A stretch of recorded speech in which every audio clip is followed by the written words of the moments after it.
Some people collect stamps or coins. Marge Henderson collected power, and for 5 long years she used it to make my life a living hell. Have you ever dealt with an unfair HOA or difficult neighbor? Share your experience in the comments. I'd love to hear it. I moved to Desert Bloom Estates in 1998 after retiring from the Army with 30 years of service and a modest pension. At 58, I was looking forward to quiet mornings on my patio, the smell of desert rain, and maybe a round of golf now and then. What I found instead was Marge Henderson, president of the HOA board and undisputed queen of our little fiefdom. Marge was a widow in her early 60s, with perfectly coiffed silver hair and a wardrobe that screamed, "I have nothing better to do than attend board meetings." She drove a white Cadillac Seville that she washed twice weekly, regardless of weather conditions. Her house was immaculate, so much so that I suspected she hired someone to dust her dust, but it was her eyes that gave her away. Cold, calculating blue eyes that missed nothing and forgave less. Our troubles began 3 days after I moved in. I'd just finished unpacking my military memorabilia, a shadow box with my medals, a folded flag from my father's funeral, and a few photographs from my service. I placed it in my living room window, visible from the street. The next morning, I found a violation notice taped to my door. Unapproved window display, remove immediately, $50 fine. I laughed it off, removed the shadow box and paid the fine. Big mistake. That was like blood in the water for a shark like Marge. The violations came like clockwork after that. My grass was 0.25 inches too high. My mailbox needed repainting. My trash cans were visible from the street for 17 minutes past collection time. Each violation came with a fine and a personal visit from Marge, who would peer through my windows with a clipboard, making notes. What made it personal was that other neighbors committed the same violations with impunity. Tom Wilson, across. The street had a garden gnome collection that violated the whimsical decor clause, but Marge never said a word. The Millers had an RV parked in their driveway for weeks at a time, clearly against HOA rules, but they received nothing but friendly waves from Marge. I was being targeted, and we both knew it. The breaking point came in 2000. I'd saved up for years to install a small, tasteful fountain in my backyard, a place where I could sit and listen to running water, something that helped with the PTSD I'd brought home from Desert Storm. I checked the HOA guidelines carefully, submitted the proper forms, and received written approval. 3 days after installation, I received a violation notice, unapproved water feature. Remove immediately. $250 fine. When I went to the HOA office to contest it, Marge was waiting for me, sitting behind her desk like a judge about to pass sentence. The approval was a mistake, she said, not looking up from her nails. Water features over 3 feet tall require additional permits. Yours is 3 feet 2 inches. It's exactly 3 feet. I said, my voice tight. I measured it myself. Marge finally looked at me, a thin smile playing on her lips. My measurements say otherwise. You have 10 days to remove it or face additional fines. That night I sat in my backyard, listening to the fountain that would soon be gone, and made a decision. I wasn't going to fight her with letters and appeals. I was going to outweight her. I was going to win. For the next 2 years, I played the long game. I paid every fine without complaint. I removed every violating item. I even complimented Marge on her petunias when she came by to measure the distance between my hedges and the sidewalk, all while quietly watching, learning, and waiting. In 2002, my uncle passed away, leaving me a surprising inheritance, just over $200,000. I invested it wisely with the help of a financial advisor friend, and within 6 months, it had grown substantially. That's when I learned something interesting about Marge. Tom Wilson, my across-the-street neighbor who'd become a friend over shared cups of coffee and complaints about the HOA, told me Marge was having financial troubles. Her husband had left her with more debt than anyone realized, and she was struggling to maintain her lifestyle.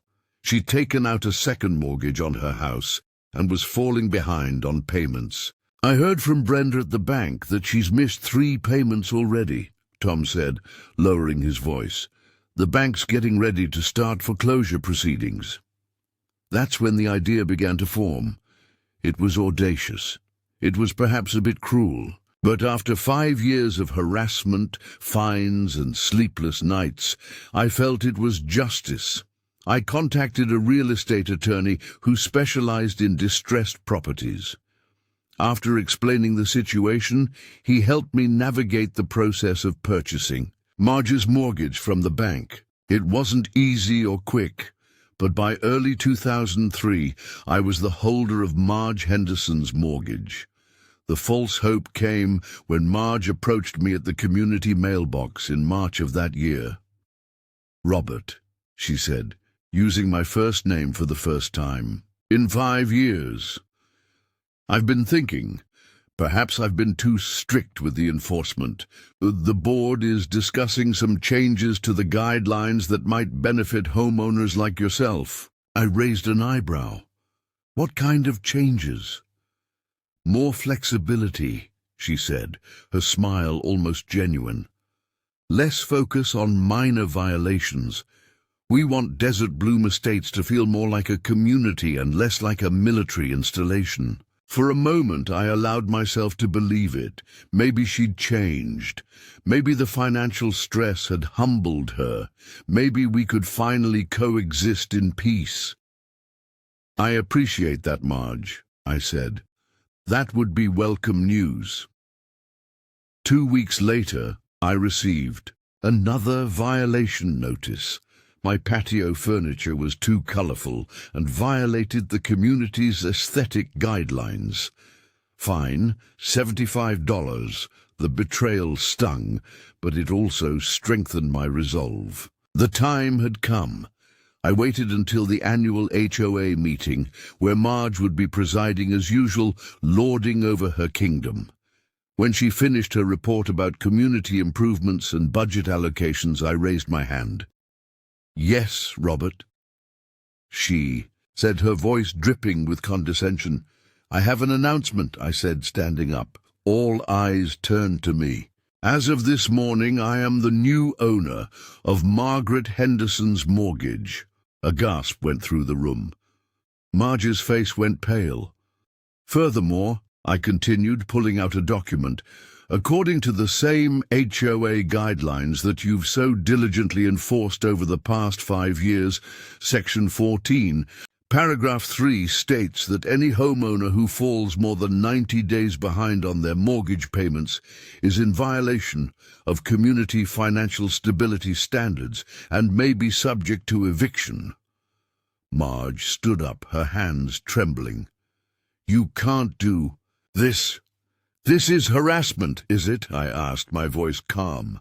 "Or is it simply enforcing the rules? Rules that you wrote, I might add. Rules that you've used to fine me hundreds, perhaps thousands of dollars over the years for equally trivial violations." I looked around the room at my neighbors, some of whom had suffered under Marge's tyranny as well.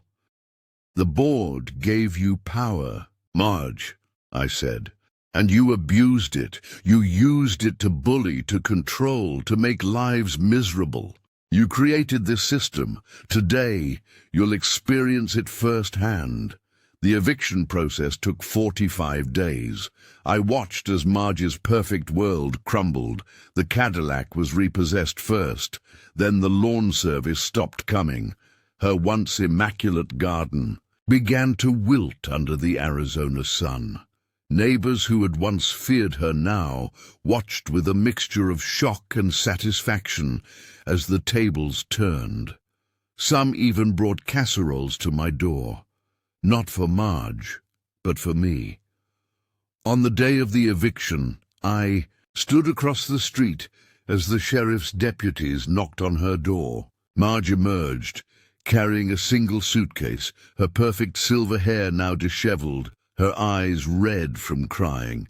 She looked at me, and for a moment I saw something resembling remorse. "You didn't have to do this," she said, her voice barely a whisper. "No," I agreed. "I didn't. But you didn't have to make my life hell for 5 years either. Power isn't about control, Marge. It's about responsibility. Something you never understood." As she drove away in a rental car, I felt a complex mix of emotions. Satisfaction, yes, but also a profound sadness that it had come to this, that two neighbors could let things escalate to such a point. I never took pleasure in her suffering, only in the restoration of balance. Justice, as they say, is a dish best served cold, but it should never be served with cruelty. Today, Desert Bloom Estates has a new HOA president, Tom Wilson, who believes in community over control. My fountain flows in the backyard, a reminder that peace is worth fighting for, even when the battle takes years to win. Have you ever had to stand up to someone who abused their power? How did you find the strength to keep going when things seemed hopeless? I'd love to hear your stories in the comments below.